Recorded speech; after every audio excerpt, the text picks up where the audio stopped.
Later, we find out what really makes sweets taste of strawberries. How do you get the strawberry flavour into the sweets? But first, tomato sandwiches.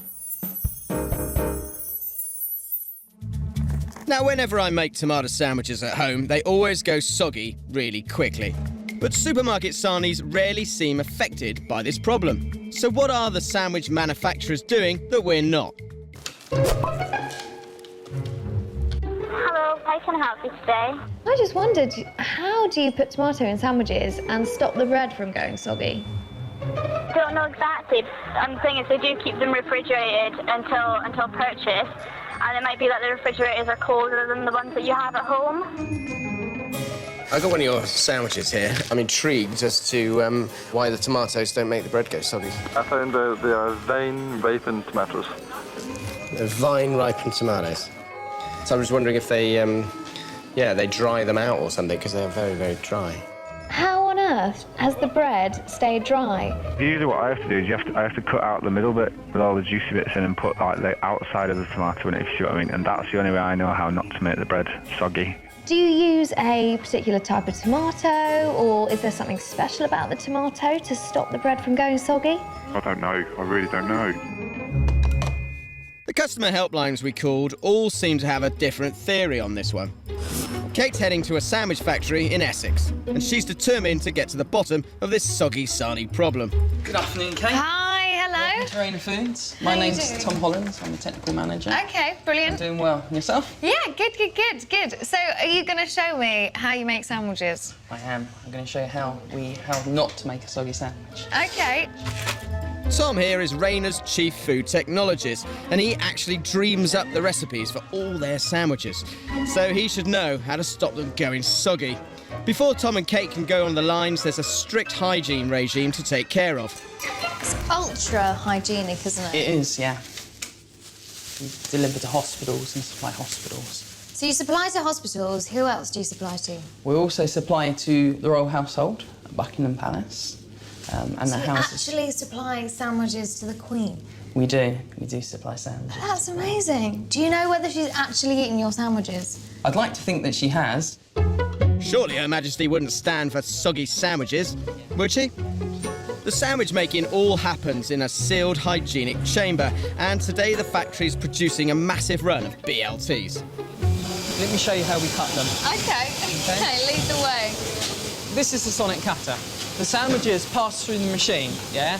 This line's important because they align the sandwiches, the crust, against the line. It's all stacked up on the diagonal. By having a solid blade that's made out of titanium, it doesn't break.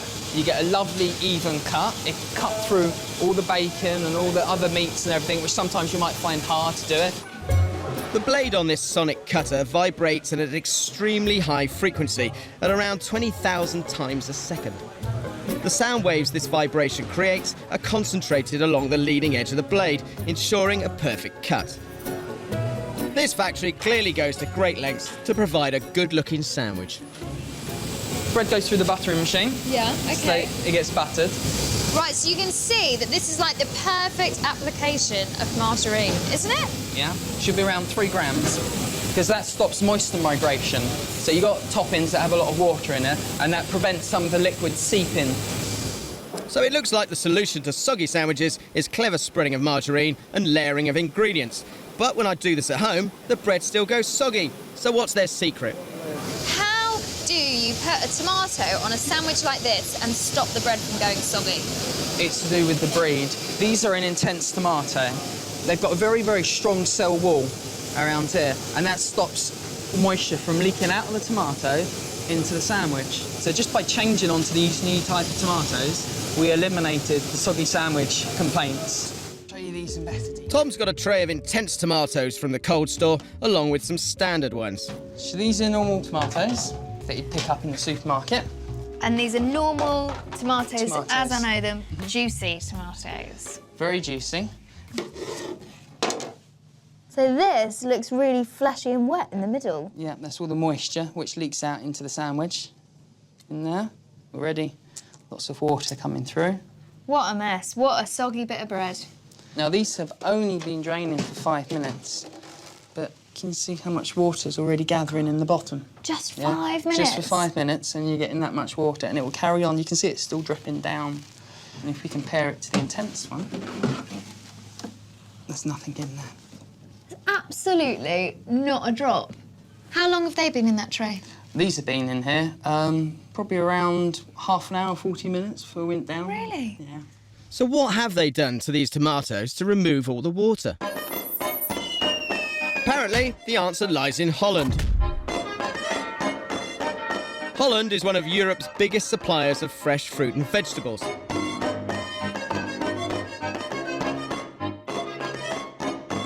Kate's visiting Nunham's, a developer of vegetable seeds, and this is no ordinary greenhouse. Hello. Good morning. Hi. How are you? Good to see you. Are you Paul? I'm Paul. Brilliant. You, Kate? I'm Kate. I was expecting you. Excellent. Got to squeeze my tutu into a suit. Yes, it's a moon suit. So, Wow, look at this. It's like a cross between a space station and an allotment. in a way it is, in a way it is. There's old plants, young plants, all different stages, and that kind of reflects how a breeding program is looking. The intense tomato looks like any regular plum tomato, but there's more to it than meets the eye. Okay, so the intense tomato comes from here. The material in which we found the intense trait was very wild. So that does mean, if you look here at these tomatoes, they all looked like tomatoes. But that wild thing, which we found, well, was hardly recognizable as a tomato. To create the intense tomato, Paul and his team cross-pollinated 2 different varieties of tomato plant. A wild one, which produced tomatoes with few seeds and little juice, and one with a rich red colour. So can we actually see crossbreeding in action? We can. Let's go over there. Great. The exact source of the wild tomato plant they used is top secret. But how does this cross-pollination actually work? Hi. Hi. I'm Kate. I'm Rini. Hi, Rennie. So you're going to show us how to crossbreed an intense. Yeah. So what she's going to do is, she's taking a flower, have a look. She's taking out, because in this flower you see female and male parts, but to be sure that we make a cross, we take out the male parts. Tomatoes, like many plants, have male and female flowers, so can pollinate themselves. But these guys trick their plants into taking pollen from another variety. With the help of a vibrating electric toothbrush, the pollen is first gently coaxed out of the plant. So we bring the pollen to this flower where we have detached all the male parts, and we take care that the pollen hits the female flower. So we make the pollination. And in this way, we actually make the cross between this female plant and that plant as a male. This technique is used to create a new breed of plant with the exact characteristics they want. Scientists then analyse the young plant's DNA in their lab to check that the intense gene has successfully come through.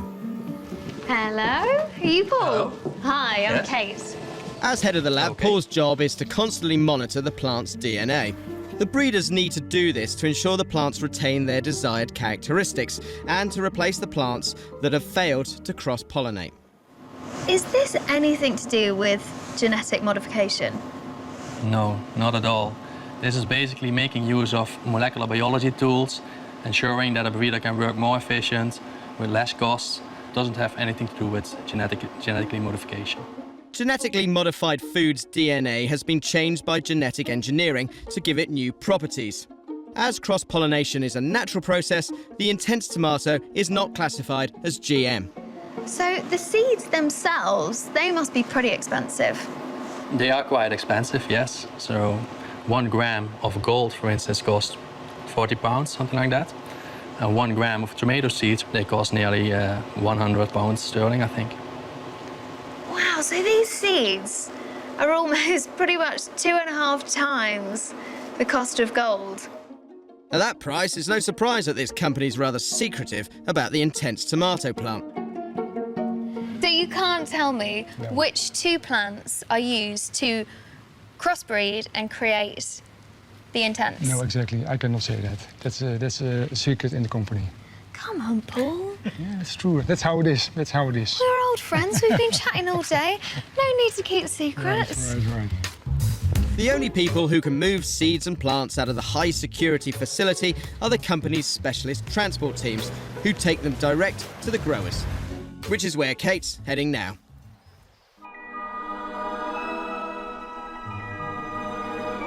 At over 30,000 square metres, this greenhouse is so vast that there's only one sensible way of getting around.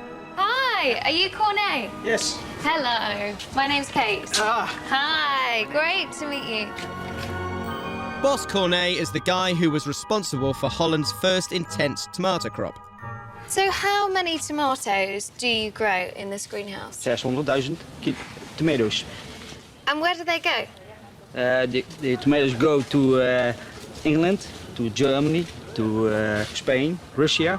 If Cornet is able to maintain a crop of 600,000 a week, that equals over 20 million tomatoes across their growing season. Cornet's workers could never pollinate all these tomato plants by hand. Look at these tomatoes. So they asked Mother Nature to help out. What's in your box? Oh my goodness. They are very, very angry bees. Double bees out and make tomatoes. The bumblebees come out, they pollinate the flower, and then you get a tomato. Yeah. So in 8 weeks, this is ready. Yeah. And it's ripe. Yeah, hij is rijp. Can I eat it? Okay.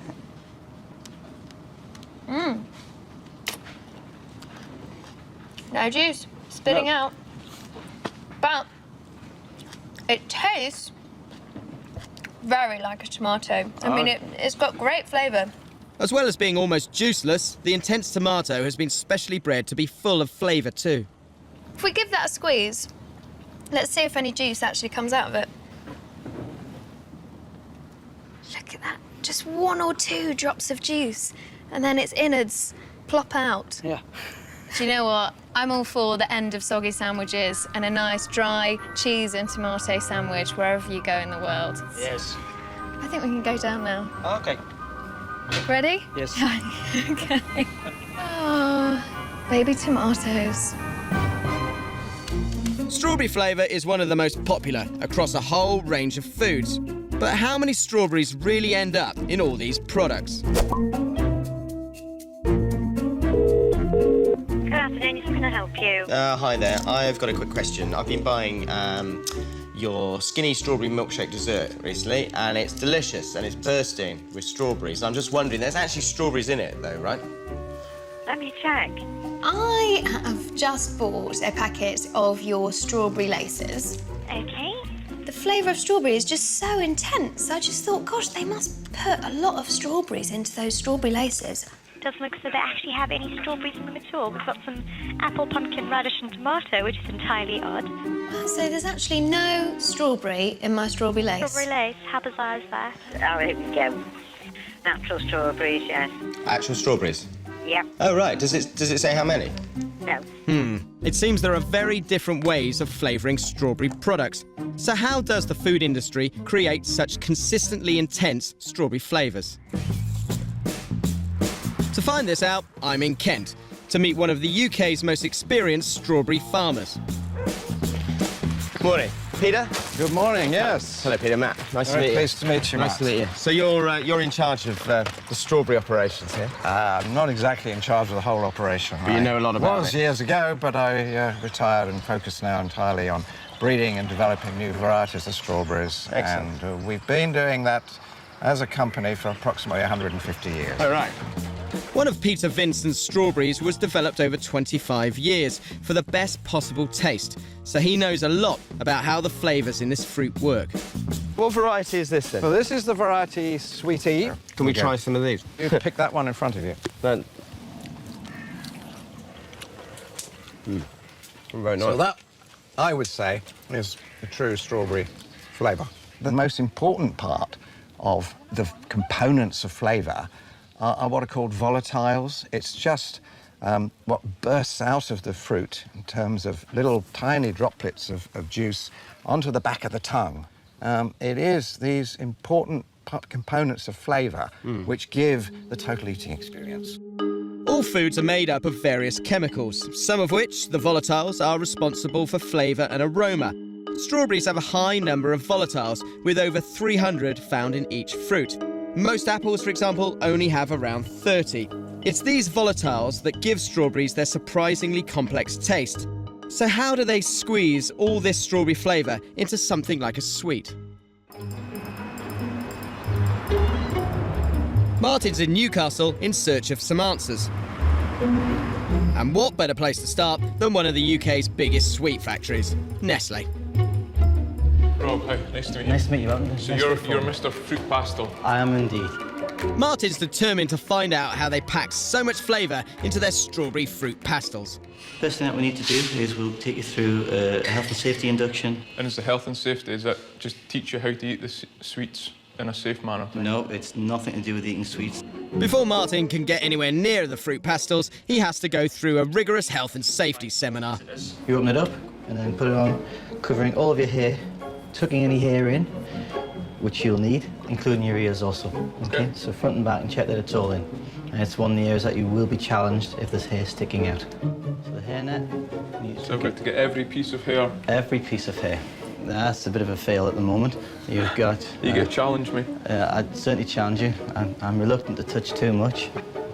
Good job. This factory makes millions of fruit pastels a year, and the strawberry flavoured sweets are one of the nation's favourites. How do you get the strawberry flavour into the sweets? All the strawberry flavour you get, it's not from a full strawberry, but it's from a combination of strawberry oils, and natural flavours, plus the natural strawberry juice. So what different flavours do you get of the pastels? 3 of them citrus, lemon, orange and lime. 2 of them are berry flavours. So they're the most popular 2, and then the citrus ones are a bit hit or miss? I think it's probably fair to say that the favourite overall are the berry sweets, the strawberry and the blackcurrant. Despite all the real fruit juice they put into the strawberry pastels, they still have to give the flavours a bit of a boost. So we have strawberry flavouring liquid here? Yes. How is that made? It's quite difficult to get a strawberry flavour which is effective in a sweet and is comprised just of strawberry flavours. So what we're allowed to do through legislation is to pull together a range of different flavour extracts, and then they are made together in a form of cocktail. These flavour cocktails are needed because even concentrated strawberries don't give the intense enough flavour we demand from strawberry flavoured foods. OK, Martin, that's enough strawberry pastels for now. Martin? Martin! So how do you actually make one of these flavour cocktails? Kate's in Ipswich to find out. Our meagre ingredients create flavours for the food and drink industries. This way. Hello. Kate, Steve, nice to see you. Boss Steve Pearce is a biochemist with over 30 years' experience in the business. Put on a lab coat. Here we've got lots of natural extracts of fruit. Just looking at some of these, you've got chilli extract Bird's eye chilli, yeah. Peach, mango, lettuce? A lettuce concentrate. It seems like Steve's got every flavour under the sun here, but Kate's only interested in one. Can we try to make a strawberry flavouring ourselves? I mean, what actually goes into a strawberry flavouring? Yeah, easily 200-300 different components could go into that if we were going to really accurately mimic it. But we could make something very strawberry-like with just 5 key materials. These compounds are not necessarily found in a fruit pastel, but are natural flavours. They've been extracted from plants or food through biochemistry, not created artificially in a lab. OK, this product here, so this is what it smells like, first of all. Kind of sweet. Sweet, good. Simple name is furaniol. This is quite a complex material, and it's actually made by cooking sugar. Surprisingly, furaniol occurs naturally in cooked beef. What do you think of that? Oh! Can't quite identify it. It almost smells like a greenhouse. Greenhouse. How about new-mown grass? Something like that. OK. Cis-3-hexanol is distilled from peppermint oils by boiling them. This is a material that you would commonly find in butter, let's say. So ethyl butyrate, very creamy. Ethyl butyrate has a sweet, fruity flavour and is made through the fermentation of dairy products. Ooh. What does it smell like to you? If we were describing it, we would say it was pungent, maybe slightly acidic.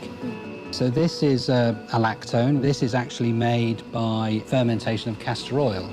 So this is actually a signature compound in things like peach.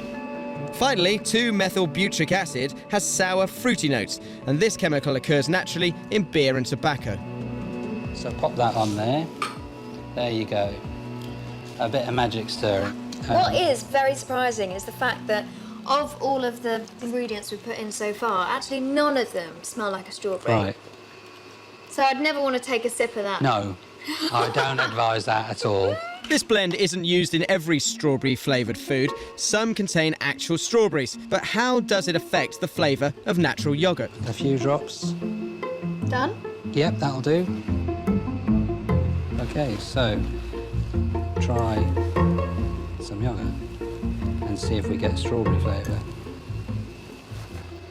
That tastes of strawberries. Yeah, it does. That's the beginnings of a There you very, go. very Okay. good strawberry yoghurt. Yeah. So that's essentially, I mean, that's much cheaper than 10 strawberries would ever Yes. be, isn't it?